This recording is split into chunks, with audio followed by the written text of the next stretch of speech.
क्या आपको पता है कि रात के समय कहीं भी टॉयलेट करने से आपके साथ क्या क्या हो सकता है? यहाँ तक कि आपकी जान भी जोखिम में पड़ सकती है। अब ये सुन के बहुत लोग ये सोच रहे होंगे कि टॉयलेट करने का और जान जोखिम में पड़ने का रिलेशन क्या है।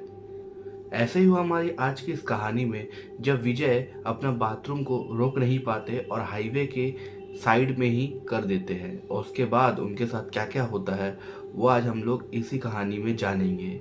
तो मैं हूं अभिषेक और आप देख रहे हैं मेरे यूट्यूब चैनल घोष ट्यूब। चलिए स्टार्ट करते हैं।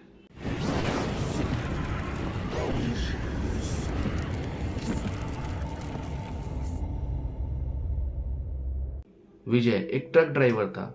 वो ट्रक चला के ही अपना और अपने परिवार का पेट चला रहा था। ट्रक चलाने से पैसे थोड़े ठीक ठाक ही मिल जाते थे और दूसरे स्टेट में घूमने को भी मिलता था। तो विजय अपनी इस नौकरी से बहुत ज़्यादा खुश था। विजय ऐसे ही एक बार बिहार से बंगाल आ रहा होता है कुछ सामान डिलीवर करने के लिए। तभी बीच में जब वो हाईवे पे पहुंचता है, उसे बहुत जोर से सुसु लगती है।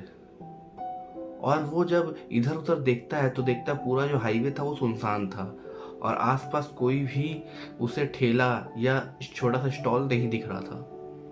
तो वो सोचता है कि यही हाईवे में साइड में उतर के मैं अपना सुसु कर लेता हूँ। वो वही करता है। वो हाईवे के साइड में अपने ट्रक को रोकता है और सुसु कर लेता है और फिर ट्रक में चढ़ जाता है। मगर ट्रक में चढ़ते समय उसे अजीब सा कुछ महसूस होता है। उसे ऐसा लगता है कि उसके पीछे कोई खड़ा है, मगर जब वो पीछे घूम के देखता है तो पीछे कोई भी नहीं होता। उसे लगता है ये उसका वहम है और कुछ नहीं सोच के वो वापस अपने ट्रक में चढ़ जाता है। मगर ट्रक में जैसे ही वो चढ़ता है, उसे ये लगता है कि ट्रक के अंदर तापमान थोड़ा कम हो गया है। ट्रक के अंदर से हल्की हल्की ठंडी हवा महसूस होने लगती है, जो ट्रक के बाहर में एकदम भी नहीं थी, क्योंकि गर्मी का टाइम था। मगर ट्रक के अंदर का जो टेम्परेचर था वो ठंडा हो चुका था।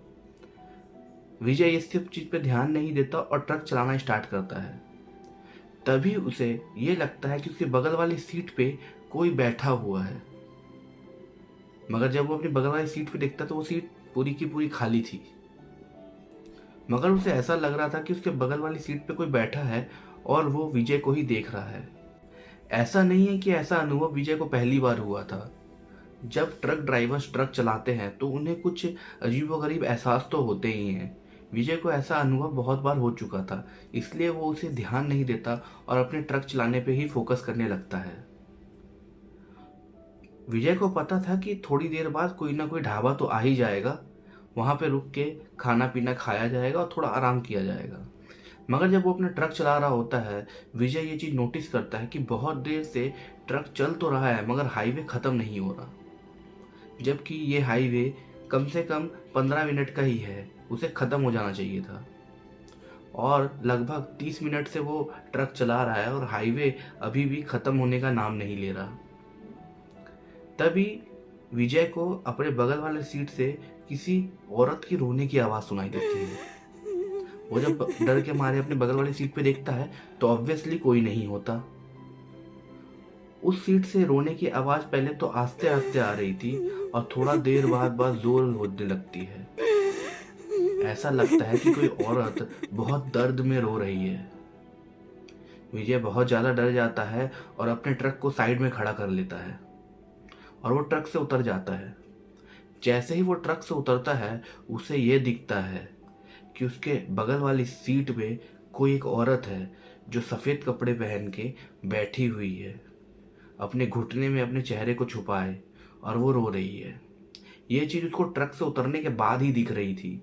जैसे ही वो ट्रक में वापस चढ़ने जाता है, वो देखता है कि ट्रक में उसके बगल वाली सीट वैसे ही खाली है। ये देख के विजय बहुत डर जाता है।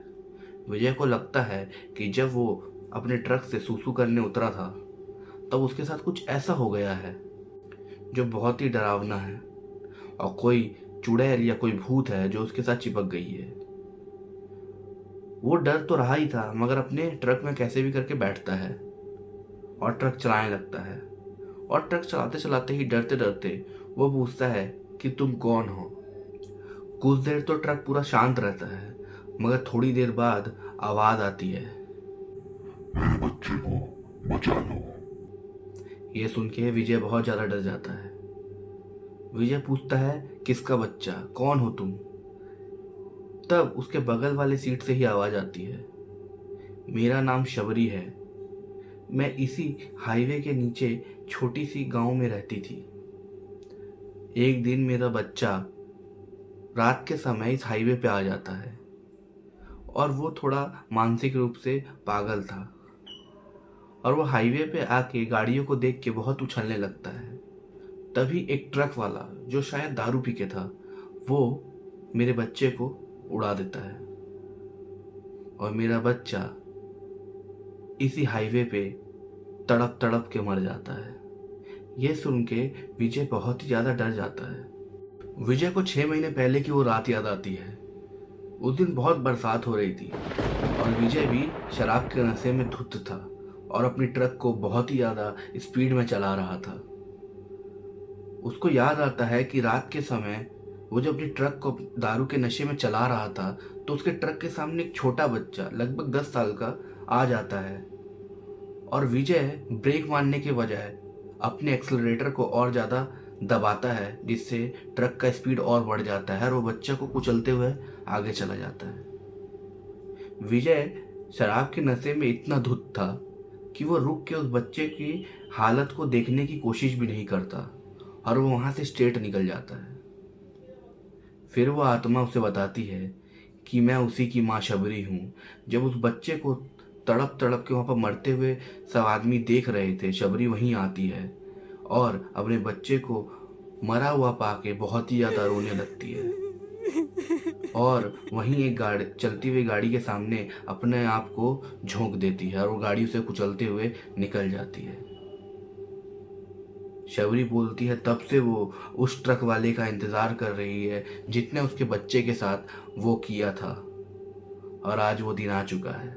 उसे वो ट्रक ड्राइवर मिल चुका है जिसने उसके बच्चे को मारा था और वो विजय ही था। विजय डर के मारे कांपने लगता है और शबरी हंसने लगती है। हंसी से पूरा ट्रक गूंज उठता है। विजय बहुत माफ़ी मांग रहा होता है कि मुझे छोड़ दो, मुझे बख्श दो, मगर शबरी नहीं सुनती। वो विजय की दोनों आंखें नोच लेती है अपने हाथ से। विजय चिल्लाता रहता है और विजय का ट्रक विजय सहित खाई में जाके गिर जाता है। और नेक्स्ट दिन ये खबर छपती है कि विजय दारू के नशे में ट्रक को चला रहा था और बहुत स्पीड होने के कारण ट्रक खाई में जाके गिर जाता है। और उसके बाद शबरी और उसके बच्चे की आत्मा को मुक्ति मिल जाती है और विजय की आत्मा उसी हाईवे में फंसी रह जाती है। विजय शायद उस दिन अगर सुसु करने नहीं उतरता तो वो बच जाता, मगर उसकी मौत उसे वहाँ पे खींच के ले आई थी। इसीलिए आप रात में अगर आपको बाथरूम लगती है और आप गाड़ी चला रहे हैं तो कहीं भी बाथरूम ना करें। मेनली कोई टॉयलेट या अपने घर पे आके ही करें। और आपको ये कहानी कैसी लगी मुझे कमेंट में ज़रूर बताएं। और अगर आपके पास कोई कहानी है जिसे मैं अपने आवाज़ में नरेट कर पाऊँ तो मुझे ज़रूर भेजिए। मेरा नंबर डिस्क्रिप्शन में है। तो मिलते हैं आपसे नेक्स्ट कहानी में, तब तक के लिए बाय।